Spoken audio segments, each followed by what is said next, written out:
আজ সৌমাল্যের জন্মদিন, তাই পঞ্চপদ রান্নাতে ব্যস্ত ওর স্ত্রী।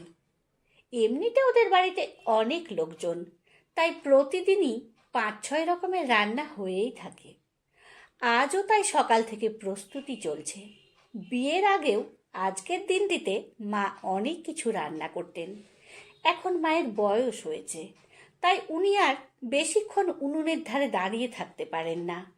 তাই তিথি সবটুকু করে এখন।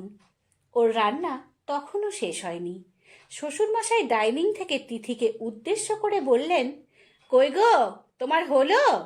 কি এমন রান্না করছো যে এতক্ষণ সময় লাগছে?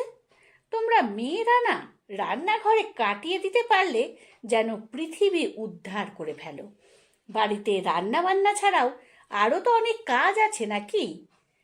তিথি শুনতে পেয়েও কোনো উত্তর না দিয়ে মাংসটা ধুতে শুরু করলো। তেল গরম হয়ে এসেছে, এবার ওর মধ্যে মশলা দিয়ে কষাতে হবে। হাতে হাতে সাহায্য করার মতো কেউ নেই। ম্যারাথনের মতো এদিক ওদিক ছোটাছুটি করতে হয় সব সময়। বাইরের ঘরে সৌমাল্য ওর ল্যাপটপে কাজ করতে করতে তিথিকে বলল, একটু কফি করে দেবে তিথি? মাথাটা না আজ বড্ড ধরেছে। সৌমাল্যের মাথা ধরলে ও কফি খায়, এটা আর নতুন কিছু নয়। তিথি শুনতে পেয়েই হাতটা ধুয়ে দুধ বসালো ওভেনে। ওদিকে মাংসের মশলাটা নাড়ানো বন্ধ করলেই তলাটা ধরে যাবে। বাড়িতে আমিষ নিরামিষের বাজবিচার আছে, তাই বারবার ওকে হাত ধুতে হচ্ছিল। মাংসের হাতে চিনি কিংবা কফির কৌটোটা ধরা মানা। কফিটা রেডি হয়ে এলেই তিথি হাঁক দেয়, একটু এদিকে এসে কফিটা নিয়ে যাবে গো। আসলে এখন রান্না থেকে বেরোলেই। কথাটা শেষ না হতেই শ্বশুরমশাই তিরস্কারের সুরে বললেন, আহ বৌমা, এক কাপ কফি চাইলো ছেলেটা, আর সেটাও নিয়ে যাওয়ার জন্য হুকুম করছো? ওটা তুমিই দিয়ে এসো। আর শোনো, পারলে একটু আমাকেও দিও। সকাল থেকে অপেক্ষা করে করে আমারও মাথা ব্যথা করছে। কোনো উত্তর ছিল না তিথির। অগত্যা কফিটা 2 কাপে দুজনের জন্য নিয়ে গেল। ফিরে এসে মাংসের কড়াইয়ে খুন্তি চালাতেই বুঝল মাংসটা তলাতে ধরে গেছে। এত প্রস্তুতি নিয়েও শেষ রক্ষা হলো না ভেবেই জল ঢালল তিথি। তিথির শাশুড়ি মা সবটাই শুনতে পাচ্ছিলেন ঘর থেকে। তার মনে মনে নিজের জীবনের শেষ সময়টার কথা ভাবছিলেন, যখন উনি রান্নাঘর সামলাতেন আর বাকিরা ঠিক এইভাবেই হুকুম করত। অথচ মায়ের চোখের দিকে তাকানোর সময় হয়নি কারোর। একবার হয়তো চোখের দিকে তাকালেই সবাই বুঝতো 5 মিনিটে খেয়ে ফেলা পঞ্চপদের খাবার বানাতে মায়ের ঠিক ঘড়ি ধরে 5 ঘন্টা সময় লেগেছে। প্রতিটি আনাজ কেটে ধুয়ে সেগুলো পরিমাণ মতো মশলা সহযোগে শুধু কড়াই খুন্তির পাল্লা দেওয়া বিশ্বযুদ্ধ খেলে গেছে মা। যেভাবে এখন লড়ছে তিথি, মেয়েরা সংসারে যা কিছুই করুক না কেন, দিন শেষে ওদের শুনতে হয়, কি করো বলো তো সারাটা দিন? ওই তো 2টো রান্না, তাতেই সারাদিন কাটিয়ে ফেলো। সংসারে মা বউদের কখনো কেউ প্রশ্ন করেনি ওদের ক্লান্ত লাগছে কিনা, অথচ গরম উনুনের পাশে দাঁড়িয়ে থাকতে থাকতে ওদের চামড়াতে দাগ পড়ছে কিনা। অসহ্য কোমরের যন্ত্রণাতেও ওরা একইভাবে শ্রম দিয়ে গেছে দিনের পর দিন। তিথির শ্বশুরমশাই আগে মাঝে মাঝে চুনো মাছ আনতেন বাজার থেকে, সেই সঙ্গে আরও নানান সবজি। সেগুলো বেছে পাতের গোড়ায় বেড়ে দেবার দায়িত্ব শাশুড়ি মায়েরই থাকত। কেজিখানেক মাছ বেছে সুস্বাদু পদ নামিয়ে দেওয়ার পর যখন শ্বশুরমশাই বলে উঠতেন, কি রান্না হয়েছে এটা? খেতে চাইলাম চুনো মাছের চচ্চড়ি, আর তুমি আমাকে ঘ্যাঁট করে খাওয়াচ্ছ। থমথমে মুখে চেয়ে থাকতো মা। মায়ের কপাল থেকে ঝরে পড়া ঘামটা বাবা দেখতে পায়নি কখনো। শুধু বাবা কেন, আর কারোরই তার নজরে পড়েনি কখনো। তারা কেউ দেখতেই পায়নি রান্নাঘরের সেই ভ্যাপসা গরমে সিদ্ধ হতে থাকা মায়ের ঘামে ভেজা শরীরটা। তারা কেউ দেখতেই পায়নি তার পরিশ্রম আর ধৈর্যের অপরিসীম ক্ষমতা তারা কেউ দেখতেই পায়নি। একটার পর একটা সবজি কত আদর করে বানিয়েছেন মা। সবজি কাটতে কাটতে কতবার আঁচড় লেগেছে মায়ের, কতবার সিদ্ধারাতে টান ধরেছে একটানা দাঁড়িয়ে থাকার জন্য। এত বড় একটা জীবন শুধু রান্নাঘরেই কেটে গেল, এটাও কেউ কখনো ভেবে দেখেনি।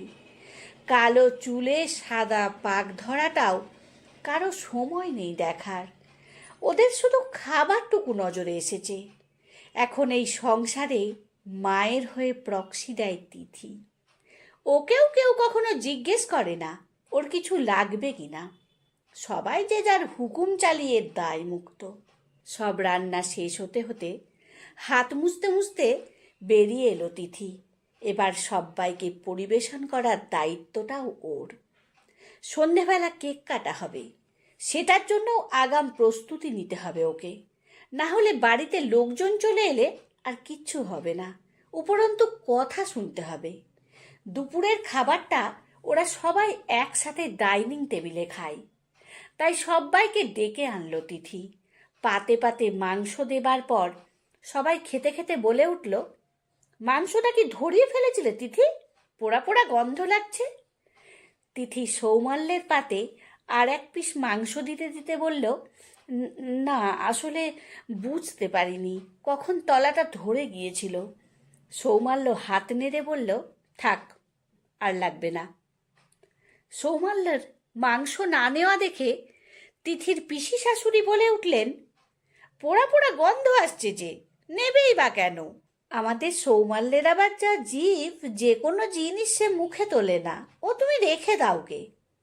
খাবার টেবিলে যার যতটুকু নিন্দে করার ছিল সবাই সুযোগ বুঝে যে যার মতো বলে গেল।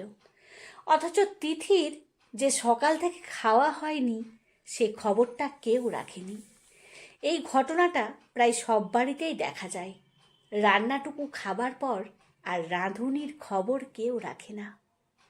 কখনো যদি রান্নাঘর থেকে মায়ের হাতের তৈরি কিছু খাবার অগোচরে খাও, তবে তার কথা ভাবতে বাধ্য হবে তুমি।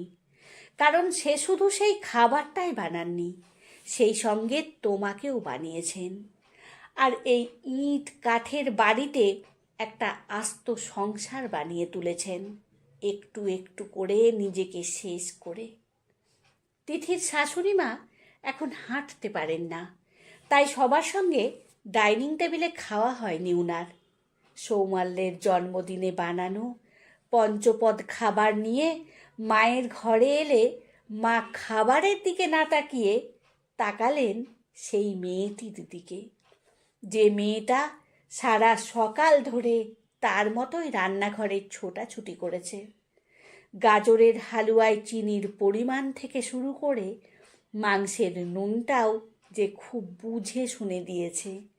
যে এতক্ষণ ভুলে গিয়েছিল তার নিজেরও একটা জন্মদিন আছে, যে ভুলে গিয়েছিল সেও একটা মানুষ। যে এতক্ষণ শুধু হিসেব কষছিল সঠিক স্বাদ আনার জন্য। তিথির শাশুড়ি মা ওকে কাছে ডেকে বললেন, শোন এদিকে, বস আমার কাছে। তুই কিছু খেয়েছিস মা? সকাল থেকে যা ছুটোছুটি করলি, লঙ্কা বাটতে গিয়ে হাত জ্বালা করেনি তো? এতক্ষণ তিথি কারো কথাতেই খুব একটা আগ্রহ দেখায়নি, কিন্তু এই কথাগুলো শুনে আর ঠিক থাকতে পারল না, ঝরঝর করে কেঁদে ফেলল। ওর মাও ঠিক এইভাবেই ওকে জিজ্ঞেস করত। তিথির শাশুড়ি মা চোখের জলটা মুছিয়ে দিয়ে বললেন, ভাগলি, আজ না তোর স্বামীর জন্মদিন, আজকের দিনে কেউ কাঁদে এভাবে? তার চেয়ে বরং এক টুকরো মাংস আমাকে খাইয়ে দে দেখি নিজে হাতে। আবেগে আপ্লুত হয়ে একটা ছোট্ট মাংসের টুকরো শাশুড়ি মায়ের মুখে তুলে দিল তিথি। মা চোখ বড় বড় করে বললেন, কি সুন্দর বানিয়েছিস রে, খুব ভালো হয়েছে। এত সুন্দর করে রাঁধতে কবে শিখলি বলতো? তিথি জানে রান্নাটা ততটা ভালো হয়নি, তবুও শাশুড়ি মায়ের এই কথাগুলো শুনে সমস্ত কষ্ট ভুলে গেল সে। আনন্দে আরও দুফোঁটা চোখের জল গড়িয়ে পড়ল। জড়িয়ে ধরল মা মেয়ে দুজনেই। পাশে দাঁড়িয়ে সৌমাল্য সবটা দেখল। ওর তখন মনে হলো ঠিক এই কাজটাই যদি আজ ও করত, তাহলে মেয়েটা আরও একটু আনন্দ পেত। প্রতিটি ক্ষণে মেয়েরা বা স্ত্রীরা সারা জীবন নিজেকে তিলে তিলে ভাঙতে থাকে সংসারটাকে সাজিয়ে দেবার জন্য, কিন্তু একটা প্রশংসাসূচক কথাও দিন শেষে ওর জন্য তুলে রাখে না কেউ। আজীবন বিজ্ঞাপনের আড়ালে থেকে যায়, কারণ সবাই তিথির শাশুড়ির মতো হয় না। সব শেষে বলি, দাম নেই সেই সব মানুষদের যারা আপনাকে গড়তে ভেঙেছে প্রতিনিয়ত, যার অবদানে আপনি আজ মাথা তুলে দাঁড়াতে পেরেছেন, যার কৃতিত্বের স্বাক্ষর আছে আপনার প্রতিদিনের জীবনে।